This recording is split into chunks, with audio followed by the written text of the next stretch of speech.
अब आप ये कह सकते हैं कि बेरोजगारी और पलायन इतनी बड़ी समस्या है, इसको जानने के लिए आपको 2200 गांव में पैदल जाने की जरूरत नहीं है, वो तो ठीक बात है। लेकिन जब हम लोग गांव में चले हैं, 7 महीने समय बिताया है, तो इन दोनों समस्याओं के विकरालता का और इसके सामाजिक आर्थिक पहलुओं की समझ बनी है। जैसे जब हम लोग गांव में गए तो हम लोगों ने ये देखा कि बिहार में ज़्यादातर गांव में 40 से 50% युवा गांव में है ही नहीं। ज़्यादातर गांव में बच्चे, बूढ़े और महिलाएं ही बची हुई हैं। और कई लोगों को ऐसा लगता है कि पलायन जो है वो गरीबों की समस्या है। ऐसी बात नहीं है।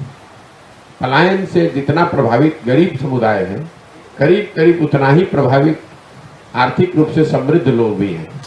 क्योंकि गरीब आदमी मजदूरी करने के लिए बाहर जा रहा है, लेकिन जो आर्थिक सामाजिक तौर पर मजबूत लोग हैं, उनके बच्चे पढ़ाई के लिए, नौकरी के लिए उनको भी बाहर जाना है। क्योंकि यहाँ सुविधाएं हैं नहीं, तो परिवार की जो अवधारणा है पलायन की वजह से करीब करीब वो विलुप्त हो गई है। शायद ही गांव में कोई ऐसा घर है जहां माता पिता, पति पत्नी, बाल बच्चे सब साथ में रहते हैं। चाहे आप गरीब हो, मजबूरी में आपका एक कोई जवान घर का आदमी बाहर नौकरी करने गया हुआ है, या पढ़ाई करने गया है, या फिर बीमार है तो उसकी दवाई के लिए गया हुआ है।